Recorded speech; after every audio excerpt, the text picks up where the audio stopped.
Ravnath electricals and hardware. आमच्याकडे electric, plumbing, hardware, welding, plastic, दरवाजे fitting material, nut bolt, electric machineries, colour, Ganesh सजावटीसाठी लागणारे electric material आणि charging torch wholesale दरात मिळतील. आमचा पत्ता गाळा number 4, Varadvinayak apartment, Parab hospital जवळ, जिजामाता चौक, कुडाळ. संपर्क 9404 77 61 66 किंवा 9834 22 11 75.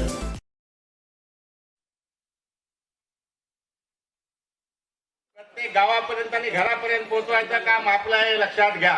या जिल्ह्यातून, या मतदारसंघातून गद्दाराचं पीक कधीही या परशुरामाच्या भूमिकेत उगवू शकत नाही याची मी आदित्यला खात्री देतो.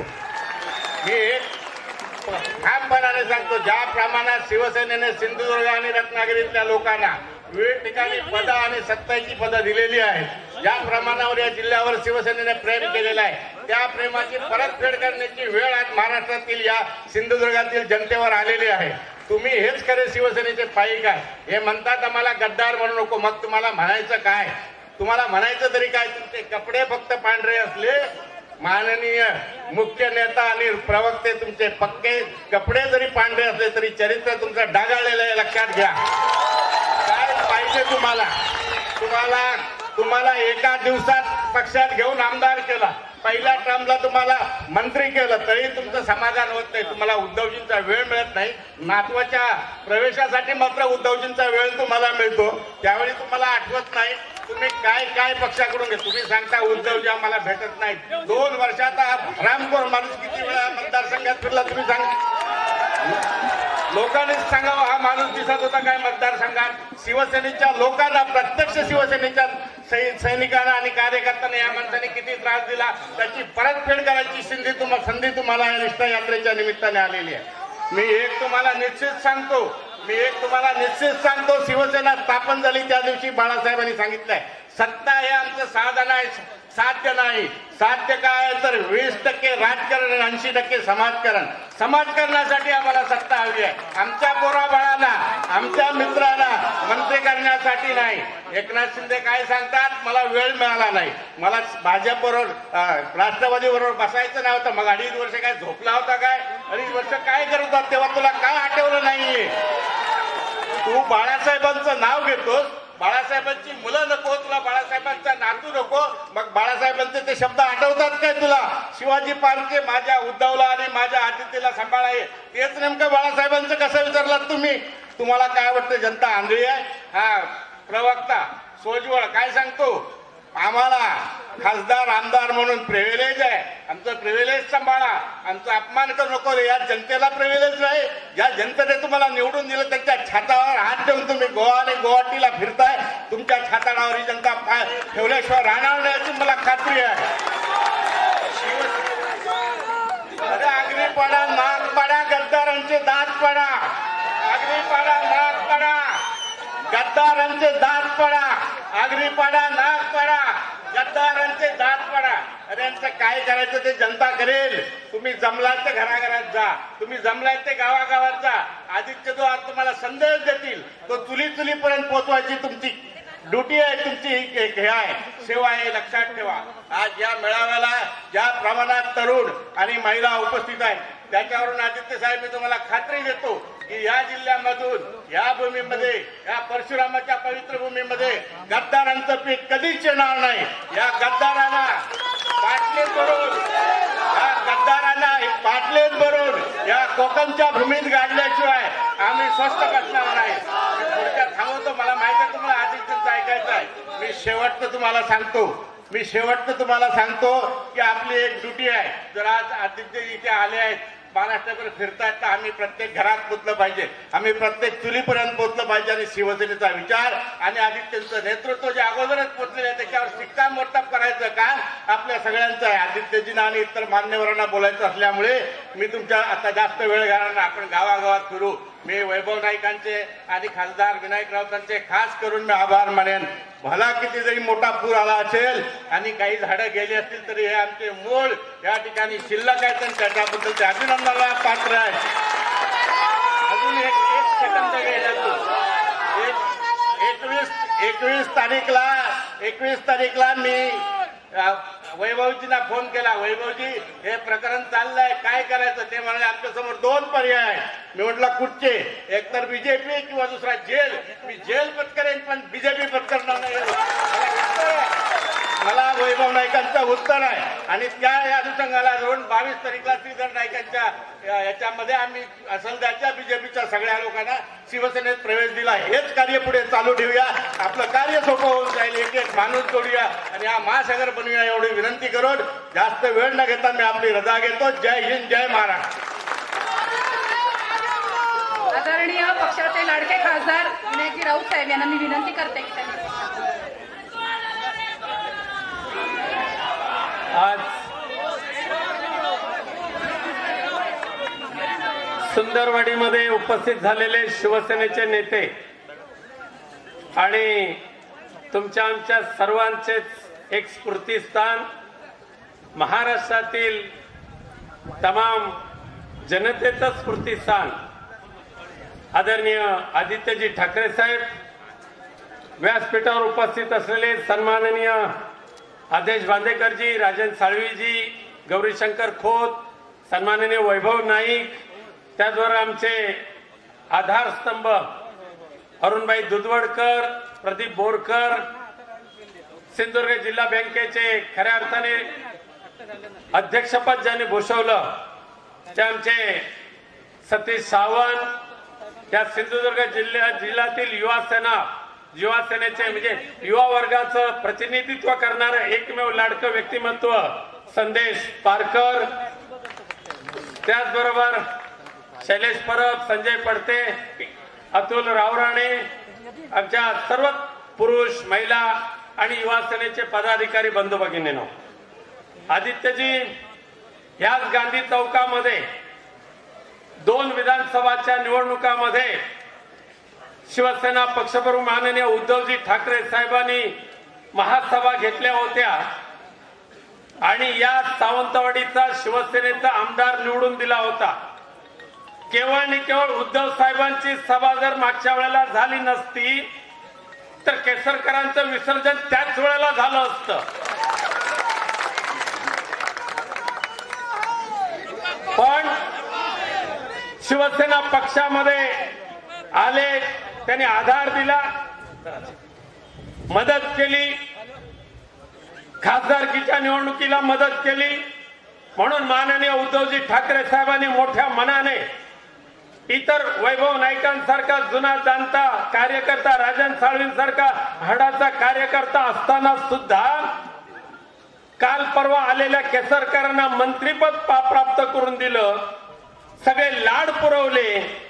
परंतु दुर्दैव आमच्या सिंधुदुर्गाचं, अशी ही गद्दारांची औलाद दुर्दैवाने राजे तुमच्या या पवित्र भूमीमध्ये निर्माण झाली. पण मला खात्री आहे मगाशी आदित्यजींनी राजेंना वंदन केलेलं आहे आणि राजेंच्या या पवित्र भूमीमध्ये ही गद्दारी कदापि ही पुढे जाणार नाही, ती गाडली जाणार म्हणजे जाणारच. आणि म्हणून आदित्यजी आजची तुमची सभा उद्याच्या शिवसेनेच्या उमेदवाराच्या, उद्याच्या शिवसेनेच्या आमदाराच्या विजयाची सभा ही ठरणार आहे आणि गद्दारीला गाडून टाकणारी ही सभा ठरणार आहे. ठीक आहे, 4 घराची चव टाकून आलेला माणूस आता शिवसेनेला शहाणपणा शिकवायला निघाले, उद्धवजी ठाकरेंना शहाणपणा शिकवायला निघाले, आदित्यजी ठाकरेंना शहाणपणा शिकवायला निघाले. हिंदुत्वावर आता पोपट बोलायला लागला. हिंदुत्वावर अरे ज्या सावंतवाडीकरांनी तुम्हाला बोट पकडून राजकारणात आणलं ते डॉक्टर नार्वेकर साहेब, त्यांना दिलीप नार्वेकर साहेब त्यांना फेकून दिलं. राष्ट्रवादी काँग्रेसने आधार दिला.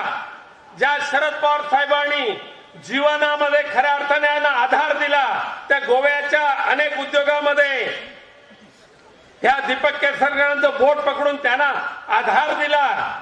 त्या शरद पवार साहेबांच्या सुद्धा तोंडाला पानं फुसली. एवढंच नव्हे तर केसरकर, तुम्ही खऱ्या अर्थाने तुम्ही माणूस म्हणून एकच सांगा की ज्या शरद पवार साहेबांवर तुम्ही घाणेरडे आरोप केलात आणि शिवसेना फोडण्याचं काम शरद पवार साहेब करतात, अशा पद्धतीचे घाणेरडे शब्द तुमच्या तोंडातून निघतात तरी कसे? आणि गद्दार तो गद्दारच, केलेल्याच्या उपकाराची परतफेड उपकाराने नको करू, पण अपकाराने तरी करू नको. आज आदित्य ठाकरे साहेब असतील, उद्धव साहेब असतील, ज्या पद्धतीने तुम्हाला उभं केलं, ठीक आहे मंत्रिपदासाठी तुम्ही शिंदे गटामध्ये गेला, जायचं असेल तर जा, परंतु तुम्ही तुमच्या आई बापाची शपथ घेऊन सांगा तुम्ही गद्दारी म्हणजे गद्दारीच केलेली आहे, शिवसेनेचं नाव घेण्याचा तुम्हाला नैतिक अधिकार नाही आहे. आणि काल या नतद्रष्टांची औलाद, मग ते सावंतवाडीत असेल, त्या संभाजीनगर मध्ये असेल, होय आम्हाला अभिमान आहे आमच्या संजय राऊत साहेबांचा, होय आम्हाला अभिमानाने 100 वेळेला सांगू शिवसेनेचा नेता असावा तर तो संजय राऊत साहेबांसारखा असावा. एकीकडे तुम्ही पाय चाटेगिरी चालू केली स्वार्थासाठी, मंत्रिपदासाठी, पण त्याचबरोबर दुसऱ्या बाजूने ईडीने एवढा त्रास देऊन सुद्धा मरेन तर शिवसेनेसाठी, जगेन तर शिवसेनेसाठी हे सांगत ईडीच्या कार्यालयाची पायरी चढणारे संजय राऊत हे आमच्या शिवसैनिकांचा अभिमान आहे. परंतु लाज वाटते तुमची केसरकर. काल तुम्ही पत्रकार परिषद घेत असताना संजय राऊत साहेबांची जी विटंबना तुम्ही केली, त्या संभाजीनगर मध्ये तो संजय शिरसाट नावाचा एक अवधसा माणूस म्हणे पेढे भरवले त्याने. संजय राऊतांना अटक झाल्यानंतर पेढे भरवणारी ही बदमाशांची औलाद छत्रपती शिवरायांच्या या महाराष्ट्रामध्ये निघावी यापेक्षा दुसरं दुर्दैव नाही. परंतु आज आपलं खऱ्या अर्थाने सुदैव आहे. उद्धव साहेब कशाला न डगमगता उभे राहिले जबरदस्त ताकदीने. आदित्यजी सुद्धा पूर्ण महाराष्ट्रामध्ये फिरतायत. या गद्दार आणि बेईमान आणि विश्वासघाती लोकांना कायमस्वरूपी गाडून टाकून हा शिवाजी महाराजांचा महाराष्ट्र, मावळ्यांचा महाराष्ट्र, स्वाभिमानी लोकांचा महाराष्ट्र पुन्हा उभ्या करण्यासाठी या सुंदर नगरीतील हजारो लोक तुम्ही जे उपस्थित झालेला आहात. आणि म्हणून मगाशी आदित्य साहेबांनी आव्हान दिलेलं आहे, ते पुन्हा ते इथे आव्हान देतील म्हणून मी ते बोलत नाही, पण या पूर्वीच्या सभेमध्ये सुद्धा सांगितलेलं आहे, हे 4 घरची चव चाटणारी जी लोक असतात ना, ती तुमची आमची कदापि होऊ शकत नाही. मागच्या 10 वर्षामध्ये सावंतवाडीसाठी काय केलं याचं उत्तर द्या केसरकर तुम्ही. कात्या उद्योग गेला, ते कबुलातदार आंबोलीचे वाट लावली 10 वर्ष. चष्म्याचा कारखाना, त्यांचा चष्मा फुटायला आला तरी दिसत नाही. आणि चाटेगिरी करायला निघाले ते रेडीच्या खान मालकांची. अद्याप त्या रेडीच्या मायनिंग वाल्यांनी ज्या शेतकऱ्यांचं नुकसान केलं त्यांना नुकसान भरपाई मिळवून दिल्याशिवाय मी परत पाय ठेवणार नाही असा शब्द दिला होता. चष्म्याचा कारखाना तोय गेला, सेट टॉप बॉक्स तोय गेला, आणि आता केवळ हे सावंतवाडीतील रुग्णालय माननीय आदित्यजी ठाकरे साहेबांना त्यांनी विनंती केली, मला फक्त हे मोती तलाव सुधारायचं आहे, मला वेंगुर्ल्यातली ती सी वर्ल्ड उभा करायचं आहे, पाण्याखालची बोट आणायची आहे. आदित्य साहेबांनी त्याच्यासाठी मीटिंग घेतल्या आणि 25 कोटी नव्हे तर 95 कोटी रुपयाची तरतूद आदित्यजी ठाकरे साहेबांनी केली. शिरोड्याचं ताज हॉटेल वर्षानुवर्ष रखडलं होतं, केवळ आदित्य साहेबांच्या पुढाकाराने ते सुरू होते. परंतु ही कीड मध्ये वळवळली, कारण ह्यांना मिळत नव्हतं खायला काय, आणि म्हणून आडवे जायचे. काम कोणती करायची नाही. सावंतवाडीचं रुग्णालय पाडून टाकलं. काम कोणतीही न करता केवळ टूरबाजी करणारा हा आता बोलका पोपट. नेहमी त्यांची गोष्ट असायची बघा, राक्षसाचा मृत्यू बोलक्या पोपटात असतो. प्रत्येक मीटिंगला सांगायचं ना. आता ह्यांचा राजकीय, मी मृत्यू म्हणत नाही, राजकीय राज या सुंदर नगरीच्या मतदारांच्या हातात आहे. आणि म्हणूनच आदित्यजी आपल्याला बोलायचं आहे, कोल्हापूरला सुद्धा जायचं आहे. मी खरोखरच मनापासून आपले आभार मानतो की मागच्या 15 दिवसापासून संपूर्ण महाराष्ट्रामध्ये तुम्ही फिरताय, संपूर्ण महाराष्ट्राचे पायदळी तुडवतायत. उद्धवजी ठाकरे साहेब मातोश्रीवर बसलेले आहेत, लाखोच्या संख्येने लोक भेटायला येत आहेत, सर्व जाती धर्माचे लोक येत आहेत, सर्व पक्षांचे लोक येत आहेत.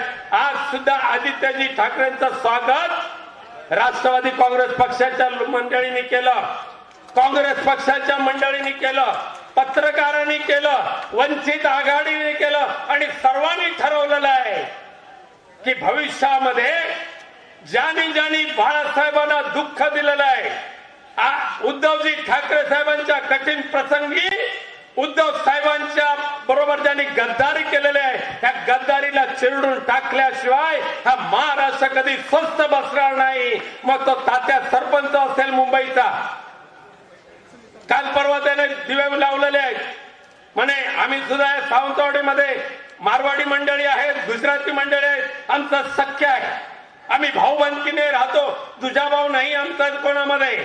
परंतु त्या राज्यपालाने सांगितलंय या महाराष्ट्राचे तुकडे कसे पाडायचे, हे जे दिल्लीकरचे विचार करतायत त्याचा सुतोवाच राज्यपालांनी केलेला आहे. त्यामुळे अशा पद्धतीने महाराष्ट्र संपवायला निघालेल्या या दिल्लीकरांना दाखवून द्यावं लागेल आम्ही गरीब असू. केसरकर म्हणतात त्याप्रमाणे 20 रुपयाचा वडापाव खाऊन जगणारा शिवसैनिक होय, आम्ही खोक्यांच्या मागे नाही गेलो. आम्हाला अभिमान आहे आमच्या वैभव नाईकांचा, आम्हाला अभिमान आहे आमच्या राजन साळवीचा. खोक्यांच्या मागे गेले असते तर हे प्रेम नाही मिळालं असतं. आज खोक्यानं धुडकावून वैभव तुम्ही आणि राजन तुम्ही मातोश्रीशी एकनिष्ठपणे राहिलात. आम्हाला अभिमान आहे तुमचा आणि तुमच्यासारख्या प्रामाणिक कार्यकर्त्यांच्या जोरावरच येणाऱ्या विधानसभेच्या निवडणुका आता हे सांगत असतात आम्ही शिवसेनेवालेच आहोत, आम्ही पुन्हा एकदा एकत्र येणार आहोत. अशा या लबाडांच्या बोलण्याकडे विश्वास ठेवू नका. शिवसेना संपवण्याचं कपट कारस्थान ज्या भाजपाने निर्माण केलेलं आहे त्या कपट कारस्थानचे भागीदार केसरकर तुम्ही होत असाल तर तुमच्या सारखा निर्दयी नटद्रष्ट माणूस या जिल्ह्यामध्ये जन्माला आला हे आमचं दुर्दैव आहे. परंतु दुर्दैव आता जरी असलं तर पुढे मात्र अशा घाणेरड्या वृत्तीला आपण कायमचं गाडून टाकूया आणि सुंदर नगरीचं नाव उज्ज्वल करूया हा शब्द आपल्याला देतो. आणि आदित्यजी मी आपल्याला आपले विचार मांडण्यासाठी विनंती करतो. धन्यवाद. जय जय महाराष्ट्र.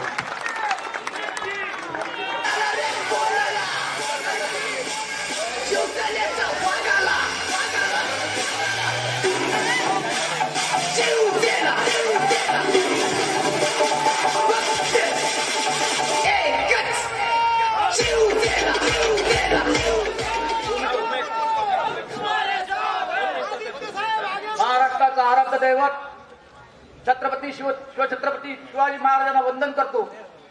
व्यासपीठावर उपस्थित मान्यवर व्यासपीठ आणि जमलेल्या माझ्या तमाम शिवसैनिकांनो, मी या दीपक केसरकरांच्या राजकीय कारकिर्दीचा आजपर्यंतच्या कारकिर्दीचा एक साक्षीदार आहे. 1991 साली मी ज्यावेळी नगरसेवक म्हणून निवडून आलो तेव्हा मागच्या दरवाजाने हे ग्रस्त लाजत लाजत स्वीकृत नगरसेवक म्हणून सभागृहात येऊन बसले. त्यानंतर आपल्याबरोबर ज्यांनी त्याला सभागृहात आणलं त्या प्रत्येक नेत्याला संपवण्याचं काम या दीपक केसरकरांनी केलं. संदेश पारकर पण त्याला अपवाद नाहीये. या कार्यकर्त्याला उमद्या कार्यकर्त्याला दीपक केसरकरांनी संपवलं. प्रत्येक कार्यकर्त्याला संपवण्याचं काम केलं. त्यानंतर या महाशयांना नगराध्यक्षपद मिळालं. नगराध्यक्षपद मिळाल्यानंतर यांनी ज्या काँग्रेसच्या नेत्याला शब्द दिला होता राहुल महाराजांच्या पायावरचं फूल काढून की 2.5 वर्ष मी बसेन आणि 2.5 वर्ष तुम्हाला देईन, आणि ज्यावेळी 2.5 वर्ष त्या नेत्याला देण्याची वेळ आली तेव्हा ह्यांनी खुर्ची सोडण्यास नकार दिला. पुनर्इलेक्शन लागलं आणि त्यावेळी याच्याकडे संख्याबळ कमी होतं. त्याआधी आम्ही शिवसेनेचं काम करत असताना मी शिवसेनेचा शहर प्रमुख म्हणून काम करत होतो, विद्यार्थी सेनेचा तालुका प्रमुख म्हणून काम करत होतो, कामगार सेनेचा तालुका अध्यक्ष म्हणून काम करत होतो. त्यावेळी या माणसाने शहासाहेबांच्या शिवसेनेला आणि शिवसैनिकांना हुंडा म्हटलं. मी तो पेपर घेतला आणि त्या नगराध्यक्ष चेअर बसले असताना त्याच्या ऑफिस मध्ये गेलो. मला म्हटलं याचं उत्तर आहे, उत्तर द्या, उत्तर द्या, काय हुंडा म्हटलं. नाही, हे राजकारणात करावं लागतं, इथून खाली नेणार आणि शिवसेनेच्या पद्धतीने तुला धडा शिकवणार, परत द्यायचं नाही. माफी मागितली अग्रस्थाने, माफी मागितली साहेब. आणि त्यानंतर 7 महिन्यात हे दिलेला शब्द, 2.5 वर्षाची मुदत संपली आणि इलेक्शन लागलं, खुर्ची खाली करायला तयार नाही. त्यावेळी नारायण राणेंच्या आदेशाने शिवसेनेच्या नगरसेवकांनी याला राजकीय संजीवनी दिली. आम्ही खिशातला पैसा खर्च केला, रात्रीचा दिवस केला आणि एका ईर्षेने पेटल्यासारखं याला मिरवणुकीने नेलं आणि मिरवणुकीने नगराध्यक्ष करून घरी सोडलं. परंतु त्याच वेळी सभापती पदाच्या इलेक्शन लागल्या. मी गेलो या महाशयांकडे, आमच्या गटाला एखादं पद द्या, सभापती पद. तर ह्या महाशयांनी मला सांगितलं की मी हिंदुत्ववाद्यांबरोबर सभागृहात मांडीला बसणार नाही, तुम्हाला पद देऊ शकत नाही, असं स्पष्ट शब्दात सुनावलं. म्हणून आमची काही तत्व होती. आम्हाला नारायण राणे, त्या आमचे नेते नारायण राणे होते, त्यांनी सांगितल्यामुळे आम्ही निमूटपणे सभागृहात बसलो आणि कारभार केला. त्यानंतर साहेब 2005 मध्ये मी सभागृहाचा गटनेता होतो आणि हे नगराध्यक्ष होते. माझ्यावर राजकीय अटॅक झाला. मी शिवसेनेचं तालुका प्रमुख पद स्वीकारलं. नारायण राणेंच्या विरोधात या रस्त्यावर निशस्त्रपणे उभा राहिलो. माझ्यावर हल्ला झाला साहेब. मी हल्ला झाल्यानंतर 2 महिने बॉम्बे फिरायला होतो साहेब. परंतु ह्या महाशयाने मला बघायला यायचं पण सारं औदार्य दाखवलं नाही. साधा ठराव घेतला नाही त्या सभागृहात की राजकीय हल्ला असताना सुद्धा हा सभागृहाचा नगराध्यक्ष होता, पण त्याने साधा ठराव सुद्धा घेतला नाही. तेव्हा मी एवढं सांगून माझे 2 शब्द पूर्ण करतो.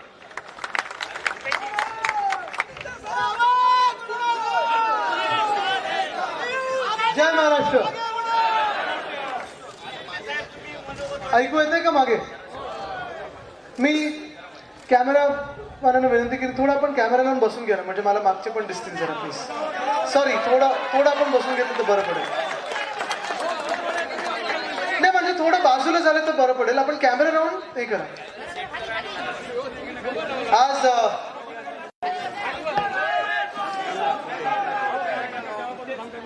अनेक भाषणं आपण ऐकली, अनेक विषयांना आपण हात घातला. सकाळपासून या कोकणात आल्यानंतर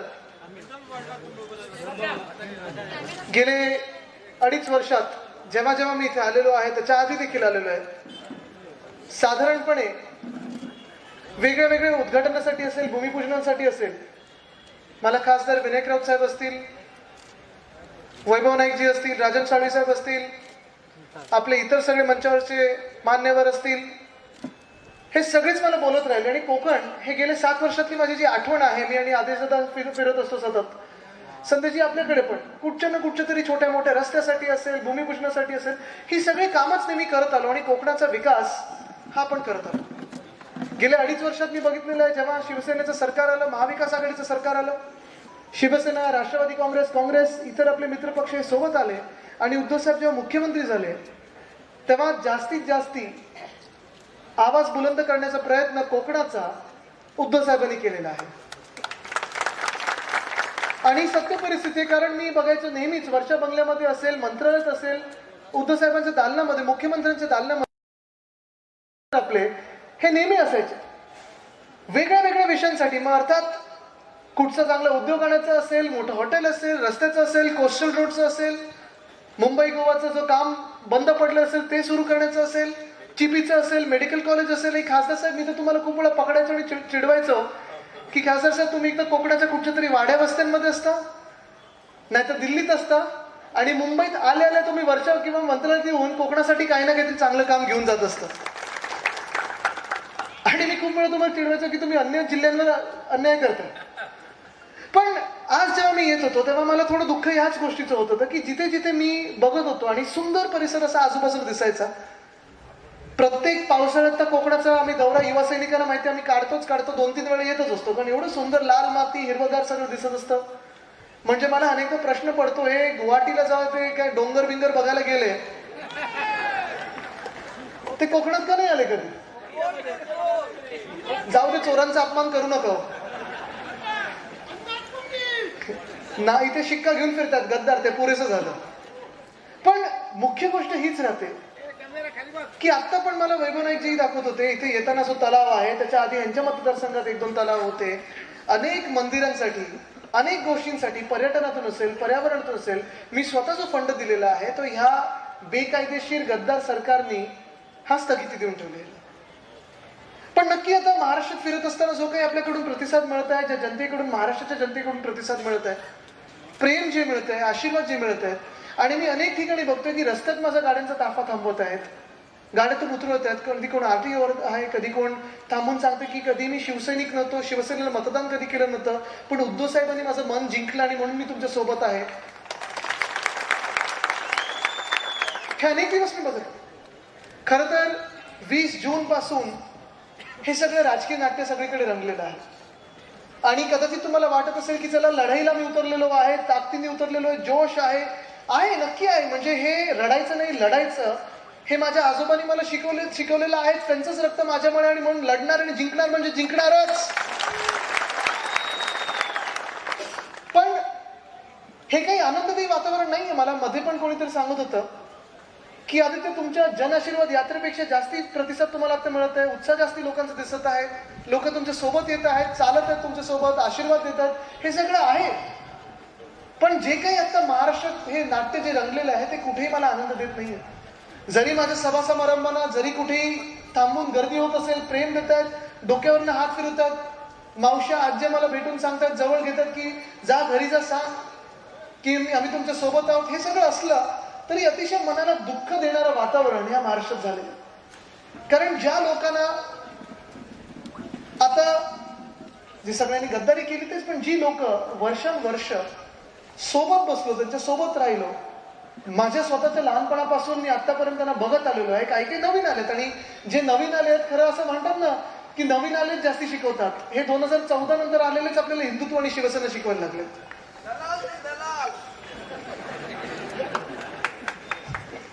हे लोकांमधली भावना आहे. मला वाटतं गद्दारांनी एकदा येऊन पाहावं आणि ओळखून घ्यावं जी भावना लोकांमध्ये आहे. पण हे जे वातावरण आहे ते कशासाठी, काय म्हणून आहे, ह्याचा जरा मी अंदाज घ्यायला फिरत आहे. आधीच आता मी जेव्हा ही गद्दारी सुरू होती तेव्हा मुंबईत ही प्रेम यात्रा, निष्ठा यात्रा सुरू केली. आता शिवसंवाद त्याला नाव दिलेलं आहे, अनेक वेगळ्या नावाने ओळखून येत आहे. पण मी एवढंच करत आहे की महाराष्ट्रभरात फिरत आहे आणि लोकांना विचारते आमचं काय चुकलं, काही चुकलं का, आपलं चुकलं असेल तर सांग. मला तरी वाटतं आपलं काही 2-3 गोष्टी चुकल्या आणि मी त्या जाहीरपणे मान्य करत आहे, तुमच्या समोर मान्य करतो, तुमच्या साक्षीने मान्य करतो. पहिली गोष्ट ही चुकली, पहिली गोष्ट ही माझी आणि उद्धव साहेबांची ही चुकली, पक्षप्रमुख म्हणून उद्धव साहेबांची चुकली, शिवसेना नेता म्हणून माझी चुकली, की ज्या 40 लोकांना आपण आपलं समजलं, जवळ घेतलं, डोळे बंद करून मिठी मारली, ह्यांच्या हातातला खंजीर हा आपण बघितला नाही, मिठी जी मारली ती एवढी कडाडून मारली, डोळे बंद करून मारली की त्यांच्या हातातला खंजीर दिसलाच नाही, त्यांनी छातीवर नाही पाठीत वार केला. आणि हे न बघणं हे आमचं चुकलं, हे न बघणं आमचं चुकलं असेल कदाचित. दुसरी गोष्ट ही चुकली, वैभवजी आपण माझ्या सोबत होतात, मला विधान भवनात पण तुम्ही कधी कधी सांगत असतात, गाईड करत असतात की आदित्य असं नाही, असं करायला पाहिजे, तुम्ही असं बोलायला पाहिजे. पण हे मी मान्य करतो की कदाचित उद्धव साहेबांनी मला सत्तेत बसल्यानंतर राजकारण जमलंच नाही. म्हणजे जर आपण खरं बघितलं तर 2.5 वर्षात जी आपण कामं केलेली आहेत ह्या महाराष्ट्राला कोविडच्या काळात जसं उद्धव साहेबांनी सांभाळून घेतलेलं आहे, जोपासलेलं आहे, जपलेलं आहे. कुठेही कामं आपण बंद केली नाहीत, सगळी कामं करत राहिलो, लोकांची सेवा करत राहिलो. जे शिवसेनेचं ब्रीदवाक्य आहे 80% समाजकारण 20% राजकारण, हे मला नेहमी कळलेलं आहे की जेव्हा जेव्हा आपण राजकारण करून सत्तेत आलेलो आहोत, कधीही राजकारण केलं नाही, 100% समाजकारण करत राहिलो. आणि हे आपलं कदाचित चुकलं असेल, कदाचित उद्धव साहेबांचं चुकलं असेल की विरोधी पक्षाला आपण सतवलं नाही, विरोधी पक्षाच्या आमदारांवर आपण तडीपारीच्या नोटीस काढल्या नाहीत, त्यांना अशा काही केंद्रीय यंत्रणेंना त्यांना मागे लावलं नाही, आपल्या राजकीय यंत्रणेला, शासकीय यंत्रणेला कधी त्यांच्या मागे लावलं नाही, त्रास दिला नाही, आपल्या स्वतःच्या आमदारांवर, स्वतःच्या खासदारांवर लक्ष ठेवलं नाही. हे आमचं चुकलं असेल. पण हे जर चुकलं असेल तर तुम्हाला अभिमान आहे की विश्वास जो ठेवला तो आपल्या लोकांवर ठेवला होता. पण ह्या लोकांना आपलं तरी आता मानायचं कसं, मला तुम्ही सांगा. जो माणूस माझ्यासोबत फिरायचा, जो माणूस तासन तास माझ्यासोबत घालवायचा, जो माणूस मला आपला म्हणायचा, ज्या माणसाला एवढं प्रेम दिलं, आशीर्वाद त्यांनी आपल्याला दिलेत, विश्वास आपण त्यांच्यावर ठेवला. हे जे देणं घेणं होतं, जे प्रेमाचं होतं, आशीर्वादाचं होतं, विश्वासाचं होतं, ही अशी 40 लोक जेव्हा गद्दार ठरतात तेव्हा आपण विचार करत बसतो की नक्की आपलं काय चुकलं, आपण काय कमी दिलं ह्या लोकांना, जेणेकरून ह्याने आपल्या पाठीत खंजीर खुपसलं. म्हणजे आता मी विचार करत असतो, जे इकडचे पण जे तुमचे महाशय आहेत, मी त्यांचं नाव घेणार नाही, तर परत ते वय काढतात माझं. म्हणजे काही आता दुसरं राहिलं नाही की ढाल काय तर माझं वय आहे. माझं, मी सगळ्यांचा आदर करत आलेलो आहे, पण 2-3 गोष्टी जे ते सांगतात ते मी खोडून काढायला आलेलो आहे. ह्या कोणालाही विचारा, मी त्यांना कधी सांगितलं नाही मला साहेब बोला, मला मित्र म्हणून तुम्ही आदित्य बोला, भाऊ म्हणून, लहान भाऊ म्हणून आदित्य बोला. कधी कोण मला एटी बोलतं, कोण आदित्य बोलतो, कोण आदित्य साहेब बोलतो, कोण दादा बोलतो. मी कोणाला काही सांगितलं नाही काय बोला. मला नाव नाही दिलं तरी चालेल. माझं नाव आणि माझी ओळख माझ्या शिवसेनेच्या पक्षप्रमुखांनी दिली आहे, ते म्हणजे शिवसैनिक. आणि मला अभिमान या गोष्टीचा आहे की मी ती माझी ओळख आणि नाव कधी विकलं नाही, जपून ठेवलेलं, जोपासून ठेवलेलं, जवळ ठेवलंय, माझ्या हृदयाच्या जवळ ठेवलेलं आहे. दुसरी गोष्ट ते सांगायचे की उठून उभे राहायचे, हे पण चुकीचं आहे. ठीक आहे, कोण प्रेमाने उभं राहत असेल, कोण आदराने उभं राहत असेल, ती वेगळी गोष्ट आहे. पण कधीही मी सांगितलं नाही. उलट तुम्ही मला कधी माझ्या दालनात आला असाल, कधी कोणाबरोबर बघितलं असेल, कोणी जरी व्यक्ती असली त्याच्यासाठी मी स्वतः दार उघडलेलं आहे, उभं राहिलेलो आहे. कधी ह्याचा छोटेपणा नसतोच, कारण हे आपण वयाने छोटं असतो. आपण दुसऱ्यांना आदर देणं हे काही स्वतःला कमीपणा नसतो, उलट तुम्हाला मोठं करतात. म्हणजे आपण नेहमी दुसऱ्यांचा मान सन्मान करत असतो, आणि हे मी स्वतः करत आलेलो आहे. कारण तुम्ही बघितलं असेल, मला लहानपणीपासून जी शिकवण आहे, कधी उर्मटपणे वागू नको, आगाऊपणा दाखवू नको, मास्क कधी देऊ नको. आणि जर तुम्ही किंवा मला किंवा उद्धव साहेबांना बघितलं असेल, गेल्या 2.5 वर्षात आम्हाला कधीही वाटलं नाही की आम्ही मंत्री किंवा मुख्यमंत्री झालो, कधीही वाटलं नाही. आमची जी वागणूक होती, तुम्ही मला सांगा कधी बदलली आहे का? बदलली आहे? तुम्ही मला सांगा बदलली वागणूक? कधी नाही बदलली. कारण जे आपलं कधी नसतं, जे आपलं कधी नेहमी नसणार, त्याच्यात चिकटून राहायचं नाही.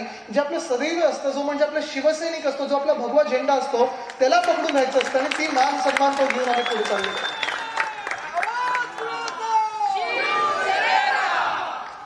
पण आज सगळीकडे फिरत असताना त्यांचे पण मी फोटो बघतोय, होर्डिंगवर बघतोय, आणि दुःख या गोष्टीचं होतं की ज्या लोकांसाठी उद्धव साहेबांनी सगळं काही केलं, म्हणजे काही नवीन लोक असतील, काही जुनी लोक असतील, काही 40 वर्ष शिवसेनेतली असतील, काही जाऊन परत आले असतील, काही नवीन आपल्याकडे आले असतील. महाराष्ट्राच्या राजकारणात इकडून तिकडे ते नेहमी आले गेले. ठीक आहे ना, हे सगळं मान्य आहे, कारण तुम्हाला राजकारण चांगलं करायचं असतं, तुम्हाला स्वतःसाठी काहीतरी बघायचं असतं, कधी कधी स्वतःची भूक असते, कधी कधी महत्वाकांक्षा असतात, कधी कधी काही आशा अपेक्षा असतात, त्या आम्ही करू नाही शकलो तरी तुम्ही ते जाऊ शकता.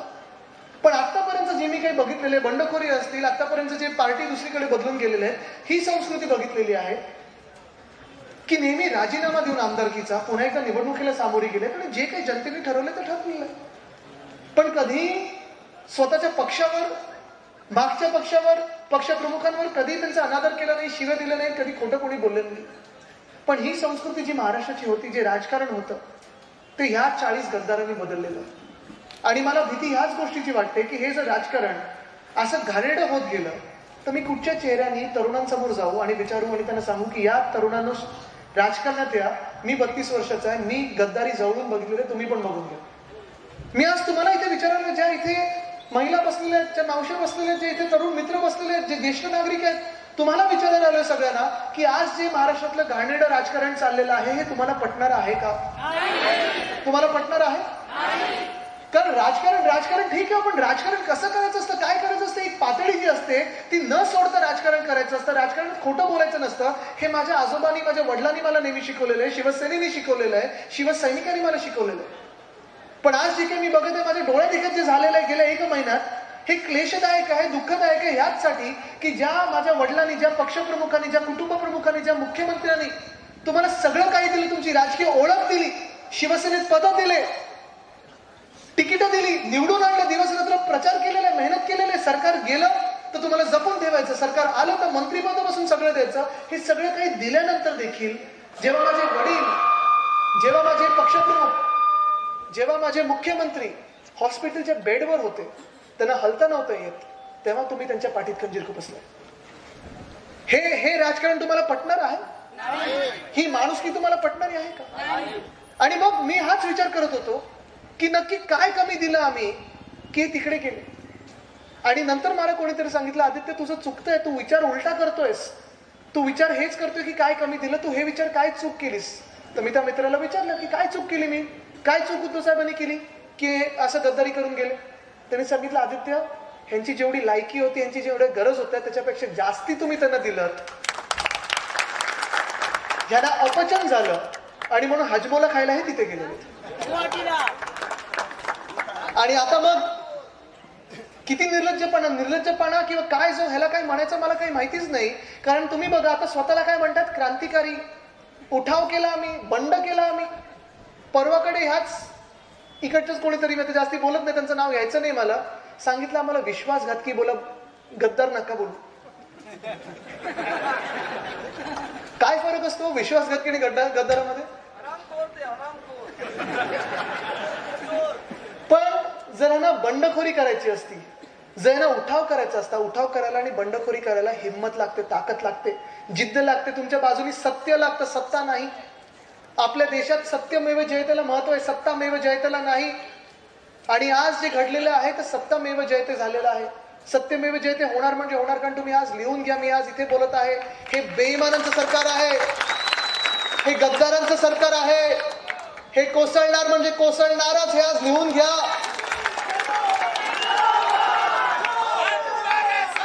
पण तरी देखील आज ह्याची स्वतःला नावं बदलून, हे स्वतःला जी पदव्या देतात ना की आम्ही उठाव केला, आम्ही क्रांतिकारी आहोत, आम्ही बंडखोर आहोत, नाही, तुम्ही गद्दार आहात आणि गद्दार म्हणूनच जगाल. सगळीकडे गद्दारीचा शिक्का घेऊन फिराल. कारण जर तुम्ही बंडखोर असतात तर तुम्ही तुमच्या जागेवरनं हल्ला नसतात. जर तुम्ही उठाव करत असतात तर तुम्ही जागच्या जागी उठाव केला असतात. जर तुम्ही शिवसैनिक असतात तर शिवसेना पक्षप्रमुखांचा आदेश पाळला असता. पण तुम्ही गद्दारी केली आणि गद्दारी करायला कुठे गेलात तुम्ही? नाही, पहिलं सुरतला गेले. सुरतला टप्पा 1, तिथे जे काही मिळालं असेल ते मिळालं असेल, मला माहिती नाही काय मिळालं. तिथून पुढे गेले, कुठे गेले? गुवाहाटीला डोंगर बघायला. मी त्यांना बोललो, डोंगरच बघायचे होते, झाडच बघायची होती, आमच्या सह्याद्रीत यायला पाहिजे होतं. किती डोंगर आहेत, किती झाड आहेत, किती सुंदर आमचा कोकण परिसर आहे. पण तुम्ही बघा, हे जे स्वतःला सांगतात की आम्ही शिवसैनिक आहोत, आम्ही शिवसैनिक आहोत, हे शिवसैनिक कधीही नव्हते, हे खोटे बोलतायत. आणि यांना मी आता दाखवू शकतो सत्य काय. सत्य एकाच गोष्टीतून कळतं की जर हे शिवसैनिक असते ना तर गुवाहाटीत जाऊन मजा मारली नसती यांनी. शिवसैनिक असते तर तिथे जाऊन धांगडधिंगा केला नसता, मस्ती केली नसती, ट्रॅक पॅन्ट टी शर्ट मध्ये ते हॉटेलमध्ये फिरत नसते. शिवसैनिक असते ना तर आसाममध्ये जिथे जिथे पूर आला होता त्याच आसाममध्ये जिथे गेले होते, तिथे जाऊन हे त्या पुराच्या पाण्यात उतरले असते, मदत केली असती, मदत कार्य सुरू केलं असतं. कारण तिथे ज्या मिनिटाला हे गेलेले, तिथे हॉटेलमध्ये राहत होते, त्या मिनिटाला तिथे एक महापूर आलेला, महाप्रलय आलेला. लाखो लोकांना राहायला घरं नव्हती, खायला अन्न नव्हतं, घालायला वस्त्र नव्हते, तरी देखील यांचे मतदार नव्हते ना, म्हणून तिथे गेले नाहीत. ह्याला शिवसैनिक म्हणत नाही. जर तुम्ही शिवसैनिक असता, तुमच्या रक्तात शिवसेना असती तर तुम्ही तिथे पुरात उतरला असतात आणि लोकांची मदत केली असती, तर मी मानलं असतं तुम्ही शिवसैनिक आहात. तिथून पुढे कुठे गेले?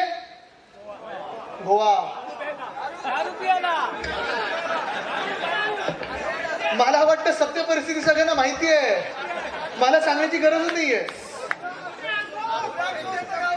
तरी पण तुम्हाला एक सांगतो, गोव्यात गेल्यानंतर जे काही तुम्ही टीव्हीवर बघितलं, ज्या मिनिटाला हिंदू हृदय सम्राट बाळासाहेब ठाकरेंच्या सुपुत्रांनी, उद्धव साहेबांनी, आपल्या पक्षप्रमुखांनी, आपल्या कुटुंब प्रमुखांनी राजीनामा दिला, वर्षातून बाहेर निघाले, जेव्हा मी तिकडच्या आजूबाजूच्या अक्षरशः पोलिसांच्या डोळ्यात असेल, सीएमओ म्हणजे मुख्यमंत्री कार्यालयाच्या स्टाफमध्ये असेल, मुंबईकरांच्या आणि इतर सगळ्या महाराष्ट्राच्या नागरिकांच्या अनेक व्हिडिओ महाराष्ट्रात फिरत आहेत की कसं त्यांची कोणाची आई, कोणाचा भाऊ, कोणाचा मुलगा स्वतः कधी उद्धव साहेबांचं ते फेसबुक लाईव्ह बघून आणि वर्षातून बाहेर पडत असताना चित्र बघून रडत होते, डोळ्यात अश्रू होते.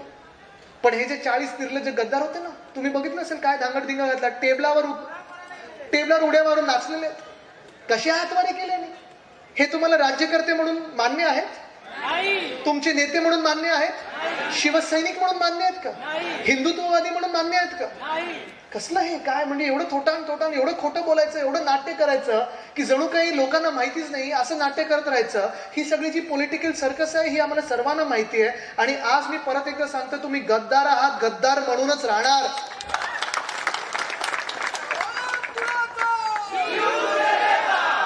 पण जसं मी सांगितलं की माझ्या मनात राज नाहीये, जाऊ दे, शिव्या देऊ नका, आपलं काही चुकीचं केलं नाही, आपण अभिमानाने जगायचं, आपलं तोंड खराब करू नका. जे दाखवायचं त्यांना मतपेट्यांमध्ये दाखवा. पण एक तुम्हाला सांगतो मी, मला दुःख आहे ह्या गोष्टीचं की तुम्ही गद्दारी केलीत ना, ठीक आहे केलीत तुम्ही गद्दारी, तिथे गेलात तर गेलात, ठीक आहे मान्य करा. असेल तुमच्यावर काही दडपण असू शकतात, मोठी मोठी दडपण आज देशभरात दिसत आहेत, अनेक लोकांवर दिसत आहेत जे तिथे जात नाहीत त्यांच्यावर दडपण येतं. तुम्हाला माहिती असेल काय दडपण, मला माहित नाही. काही लोकांना आमिष होती, काही लोकांना दडपण होतं. दडपण आहे तुमच्यावर, मान्य करा, जा तिथे आनंदात राहा, कोणी काही बोलणार नाही.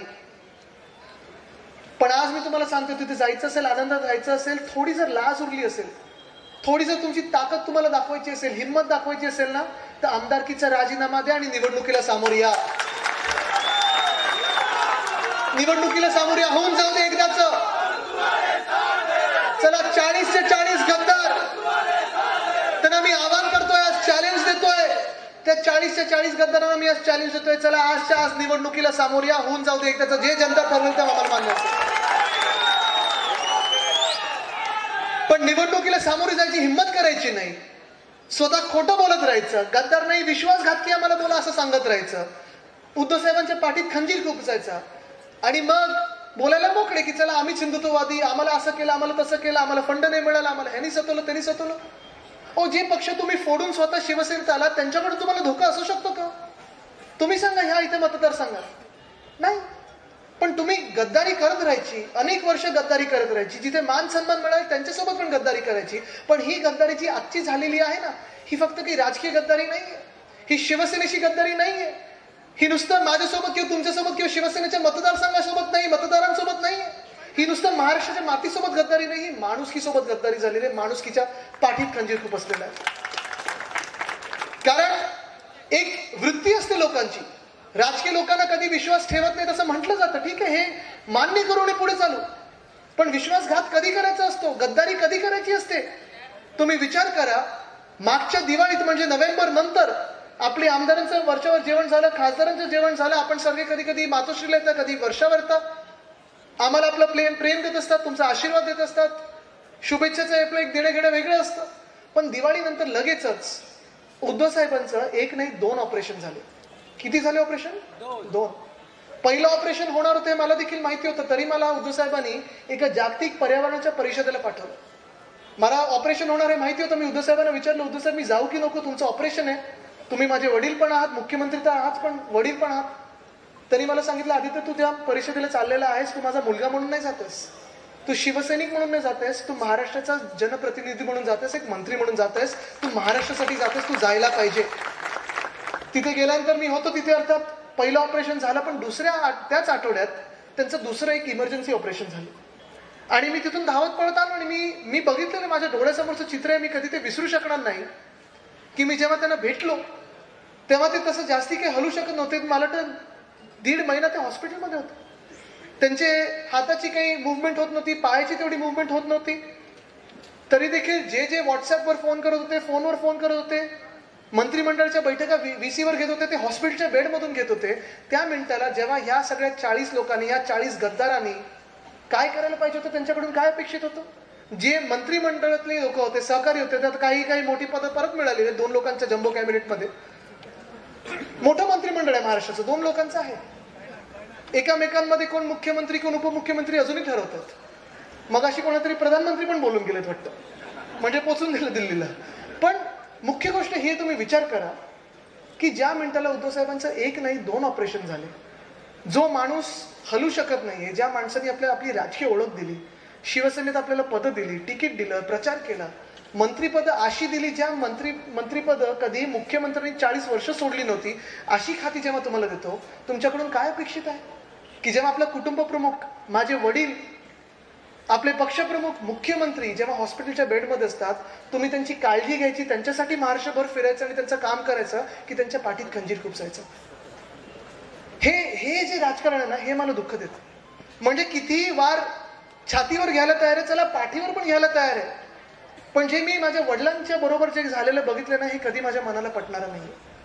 आणि ते माझे नुसतं वडील म्हणून नाहीत, ते जेव्हा हलू शकत नव्हते तेव्हा महाराष्ट्राचा मुख्यमंत्री म्हणून तो माणूस काम करत होता. मी बघत होतो, त्यांचे इंजेक्शन असतील, त्यांची औषधं असतील, अॅनेस्थेशियाचा इफेक्ट गेला नव्हता तरी ते विचार होते मी महाराष्ट्रात कधी फिरू शकेन.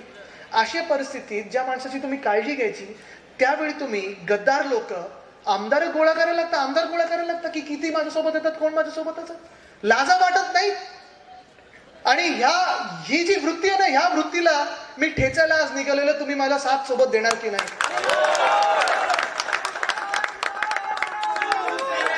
बरं, पक्ष यांनी फोडला कधी?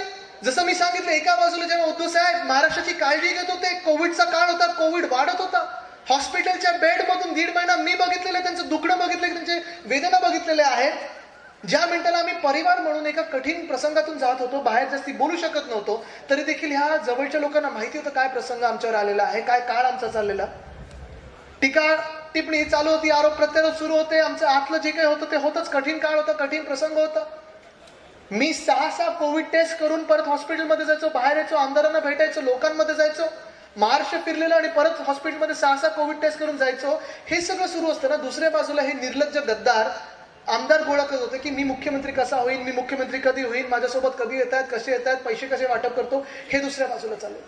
आणि ह्याची मला आता लाज वाटायला लागली. ह्या राजकारणात मी 10 वर्ष, मला आठवतं 2010 साली देखील मी इथे झेडपीच्या निवडणुकीसाठी दौरा काढलेला. युवासेना नुकतीच स्थापन झालेली, सेनेटची निवडणुका होत्या. पवन, मला वाटतं तुझ्या घरी तिथून आपण सुरुवात केलेली. कुठे पवन जाधव? मागे असतील. खेडमधून रेल्वेतून आम्ही आलेलो. आणि 10 वर्ष जेव्हा मी राजकारणात सक्रिय असताना मला अनेक व्यक्तींनी सांगितलेलं आहे, चांगल्या चांगल्या थोर व्यक्तींनी सांगितलेलं आहे, पत्रकारांनी सांगितलेलं आहे की आदित्य तू राजकारण कशाला येतोस? मी म्हणलो का? राजकारण तर चांगलं आहे, आपल्याला काम करायला संधी असते. तेव्हा आदित्य तुझं काम नाही आहे राजकारणात. तुझ्यासारख्या किंवा तुझ्या वडिलांसारख्या चांगल्या लोकांना स्थान नसतं, तुम्ही सोडून दे राजकारण. हे मला लोकांनी सांगितलेलं आहे. आणि 10 वर्ष मी डोळे बंद करून लोकांमध्ये फिरलोय, कारण मला सेवा करायची होती, लोकांची मदत करायची होती, आणि मी ती करत आलोय. मला अभिमान आहे त्या गोष्टीचा. पण जे हे काही नाट्य घडलेले ना, म्हणजे जसं माझ्या वडिलांच्या पाठीत खंजीर खूप असला, त्यांच्या कठीण काळात खंजीर खूप असला, त्यांना जेव्हा कोविड झाला नंतर आत्ताच्या काळात, तेव्हा यांनी पक्षाशी गद्दारी केली, हे सगळं बघून मला तर खरं वाटायला लागलेलं आहे. आणि सत्य परिस्थिती आहे की ह्या ज्या काही बंडखोर नाही, हे गद्दार आहेत, त्या गद्दारांनी एवढंच सिद्ध करायला हे नाट्य केलेलं आहे की राजकारणात चांगल्या लोकांना स्थान नसतं. ह्याचं दुःख आहे, पण माझ्या मनात जिद्द पण आहे की आज मी जिथे जिथे फिरत आहे, माझ्यासोबत जी लोक येत आहेत ते एवढंच सांगत आहेत मला की आदित्य आम्ही तुमच्या सोबत आहोत. परवा पण मी जेव्हा मराठवाड्यात होतो विनायक राऊत साहेब, तेव्हा मला एका मावशीनी रस्त्यातच गाडी थांबवली आणि जवळ घेतला आणि सांगितलं, आदित्य बाळा घरी जा आणि उद्धव ठाकरेंना सांग माझा विश्वास माझा उद्धव. कारण उद्धव साहेब जेव्हा मुख्यमंत्री होते, तुम्ही महाराष्ट्रात आठवण करा केवढी अनेक कामं केली. त्या कोकणाचा विकास करत असताना देखील प्रत्येक जिल्ह्याचा विकास करत राहिलो. रस्त्याचा असेल, पाण्याचा असेल, विजेचा असेल, हे तर आहेच. पण मोठी मोठी कॉलेज असतील, मेडिकल कॉलेज असतील, शाळा असतील, एसटीचं पूर्ण कायापालट असेल, हे सगळं करत राहिलो. कुठेही विकासाचा दर आपण कमी केला नाही. दोन्ही वर्षांमध्ये टॉप 5 मुख्यमंत्र्यांमध्ये आपले उद्धव साहेब आलेले. जेव्हा मंत्रिमंडळ बसलं, मला पहिला दिवस आठवतो, मुख्यमंत्री म्हणून उद्धव साहेबांचा पहिला निर्णय होता की आपल्या शिवरायांच्या रायगडाला 600 कोटी आपण देणं होतं, ते महाराष्ट्र शासनाने दिले. तो पहिला त्यांचा निर्णय होता. पहिला निर्णय आपल्या उद्धव साहेबांचा तो होता, रायगडाला 600 कोटी किल्ल्याला देणं. आणि शेवटचा निर्णय होता औरंगाबादचं नाव संभाजीनगर करणं आणि उस्मानाबादचं नाव धाराशिव करणं.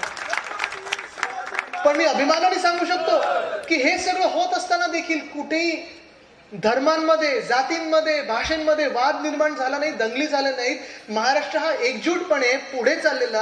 ह्यांच्या पोटात हेच दुखत होतं, जर महाराष्ट्र पुढे गेला तर आपलं काय, उद्धव साहेब मुख्यमंत्री राहिले तर आपलं काय, शिवसेना पुढे येत राहिली तर आपलं काय, महाराष्ट्राचं एकजूट राहिलं तर आपलं काय. आणि तुम्ही हे ओळखून घ्या, हे जे कटकारस्थान चाललेलं नाही ते ओळखून घ्या की आज पण, काल पण, परवा पण, उद्या पण, परवा पण, रोज जो महाराष्ट्रासाठी बोलत राहणार त्याचा आवाज दाबण्याचा प्रयत्न होत आहे. हे जग जाहीर आहे. परवाकडे राज्यपाल महोदय काय बोललेले आहेत, काय बोलले त्यांनी? मुंबईत आणि ठाण्यात जिथे ते निवडणुका येऊ घातलेल्या आहेत, महापालिकेची निवडणूक आहेत, एकजूटपणे शिवसेनेच्या मागे जे सगळे नागरिक उभे आहेत, जातीपातीमध्ये, धर्मांमध्ये, भाषेमध्ये वाद नाहीये, तिथे वाद निर्माण करण्याचा प्रयत्न केलेला आहे. म्हणजे एका बाजूला तुम्ही महाराष्ट्राची जी एकजूट आहे ती फोडणार, मुंबईकरांची, ठाणेकरांची, कोकणवासियांची, इतर सगळीकडे जे नागरिक आहेत त्यांची एकजूट फोडणार, मराठी माणसाला वेगळं करणार, शिवसेनेला तुम्ही वेगळं करणार, ठाकरे परिवार संपवण्याचा प्रयत्न करणार. पण मी आज त्यांना सांगू इच्छितो, ठाकरे परिवार माझ्या समोर बसलेला आहे, शिवसेना माझ्या समोर बसलेली आहे. ही ताकद आहे, ही महाराष्ट्र, हा महाराष्ट्र, ही माती ही शिवरायांची माती आहे, शिवरायांचा महाराष्ट्र आहे. मावळे इथे जन्माला आलेले आहेत, साधू संत इथे जन्माला आलेले आहेत, क्रांतिकारी इथे जन्माला आलेले आहेत. महाराष्ट्र वाकणार नाही आणि झुकणार नाही. पण आज इथून पुढे निघत असताना जे काही हे राजकीय नाट्य चाललेलं आहे, मी आपल्याला एकच गोष्ट विचारायला आलेलो आहे की हे तुम्हाला मान्य आहे? गद्दारी तुम्हाला मान्य आहे? मला तुमच्याकडे काही मागायचं नाही. आज मी मतं मागायला नाही आलोय, काही मागायला नाही आलोय.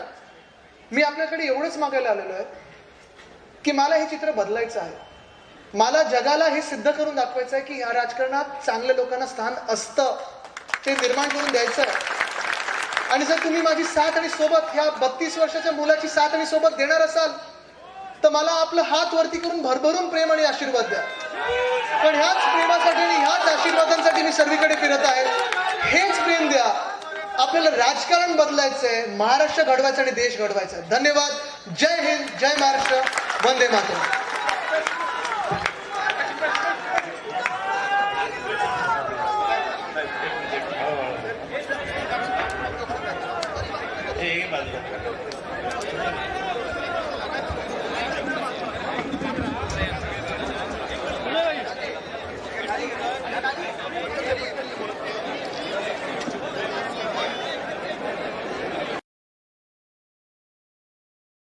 असे नवनवीन व्हिडिओ पाहण्यासाठी कोकणशाहीचं यूट्यूब चॅनल सबस्क्राईब करा व बेल बटन प्रेस करा. तसेच फेसबुक पेज लाईक करा आणि इंस्टाग्राम पेज व ट्विटर पेजला फॉलो करायला विसरू नका.